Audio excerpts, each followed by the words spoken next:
Shalom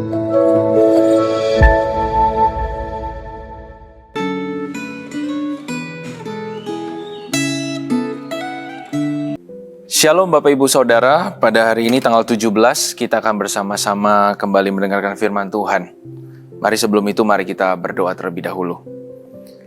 Bapak, kami bersyukur sepanjang malam ketika kami beristirahat Tuhan melindungi kami, dan sepanjang malam kami beristirahat Tuhan memulihkan tubuh jasmani kami. Dan pagi hari ini sebelum kami memulai semua aktivitas kami akan mendengarkan firman Tuhan.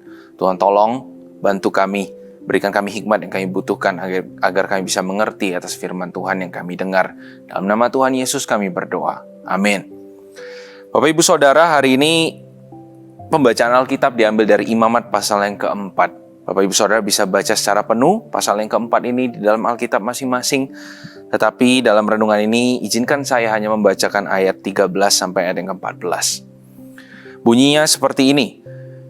Jikalau yang berbuat dosa dengan tak sengaja itu segenap umat Israel, dan jemaah tidak menyadarinya, sehingga mereka melakukan salah satu hal yang dilarang Tuhan, dan mereka bersalah, maka apabila dosa yang diperbuat mereka itu ketahuan, haruslah jemaah itu mempersembahkan seekor lembu jantan yang muda sebagai korban penghapus dosa. Lembu itu harus dibawa mereka ke depan kemah pertemuan. Sedemikian jauh pembacaan firman Tuhan.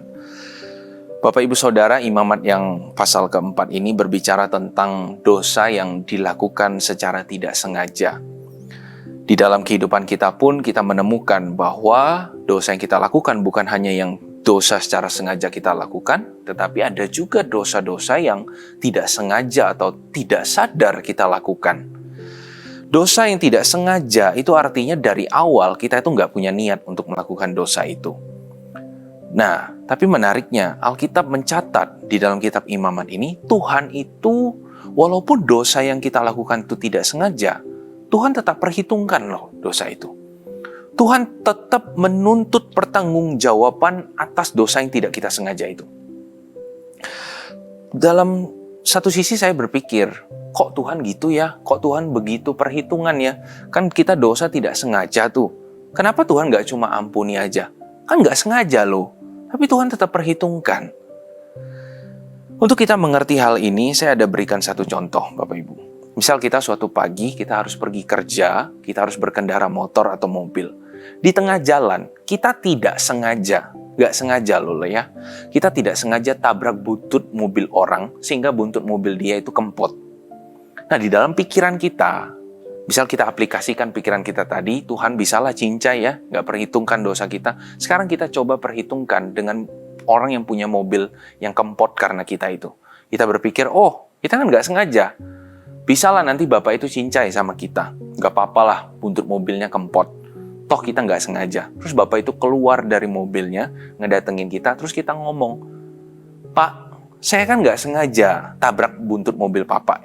Emang sih mobil Bapak jadi kempot, tapi kan saya nggak sengaja. Ya saya nggak perlu ganti ya. Sudah ya Pak ya, saya mau pergi kerja dulu. Bisa digaplok kita sama Bapak itu. Itu nggak sopan dong ya. Karena walaupun kita tidak sengaja, pada dasarnya kesalahan yang kita lakukan itu oleh karena kesalahan, karena kita tidak hati-hati. Ya, waktu nyetir berkendara kita mungkin nggak fokus. Walaupun memang kita dari awal nggak punya niat tuh mau kempotin mobil Bapak itu, atau kita nggak punya kerinduan tuh untuk memang cari target di tengah jalan mobil siapa yang bisa aku kempotin. Nggak mungkin kan? Tapi memang waktu kita nyetir, kita teledor. Kita nggak fokus lihat jalan, atau mungkin kita bales WA di tengah jalan waktu kita nyetir, sehingga korban atau buntut mobil orang itu jadi korban. Yaitu apa? Korban keteledoran kita. Jadi wajar kita harus ganti, harus tanggung jawab atas kesalahan yang kita perbuat, walaupun kita nggak sengaja. Nah, kalaupun kita memang kesel misalnya, ceritanya beda. Walaupun kita kesel, kita ada di serempet mobil orang atau dipotong mobil orang, orang itu nggak sopan, lalu kita kesel, lalu kita tabrak mobil orang itu secara sengaja. Tetap ceritanya itu tetap akan sama, Bapak Ibu. Sengaja atau tidak sengaja, buntut mobil orang itu penyok oleh karena kita, dan kita harus ganti rugi. Demikian juga di hadapan Tuhan, Bapak Ibu.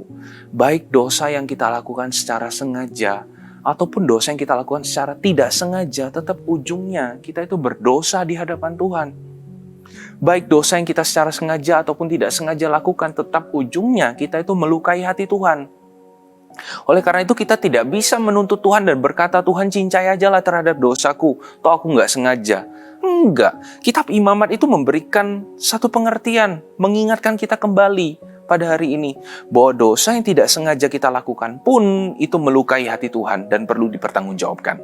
Itu ada pertumpahan darah loh, dikatakan oleh Imamat, yaitu darah seekor hewan, dan juga tetap ada kurban, ya, ada maut dan kematian yang menggantikan dosa yang tidak sengaja itu. Artinya, Bapak Ibu, dosa yang tidak sengaja kita lakukan pun itu adalah sesuatu yang serius bagi Allah. Memang betul di dalam perjanjian baru di zaman sekarang, di dalam Yesus, kita tidak perlu lagi mempersembahkan korban penghapusan dosa, karena Yesus sendiri sudah mengampuni dosa kita sebenarnya. Tapi Tuhan masih mau satu kurban dari hati kita, yaitu penyesalan, Bapak Ibu. Memang betul kita meminta maaf oleh karena penyesalan kita bukan lagi untuk memperoleh keselamatan, sebab kita sudah diselamatkan. Sekali kita diselamatkan dalam Yesus, kita tetap diselamatkan selama-lamanya. Tapi minta maaf kita kepada Allah, rasa menyesal kita kepada Allah, itu menjadi kurban yang memperbaiki hubungan kita dengan Allah. Karena atas dosa yang kita perbuat secara sengaja atau tidak sengaja itu bisa melonggarkan hubungan kita dengan Tuhan. Jadi nggak plong kalau mau berhubungan dengan Tuhan itu. Oleh sebab itu kita perlu untuk datang secara pribadi di hadapan Tuhan, memohon ampun. Bahkan kalau yang saya aplikasikan dalam hidup saya, ada baiknya kita itu setiap malam sebelum kita tidur, kita memohon ampun sama Tuhan. Baik kita berpikir, aku sebenarnya gak ada sengaja sih buat dosa hari ini.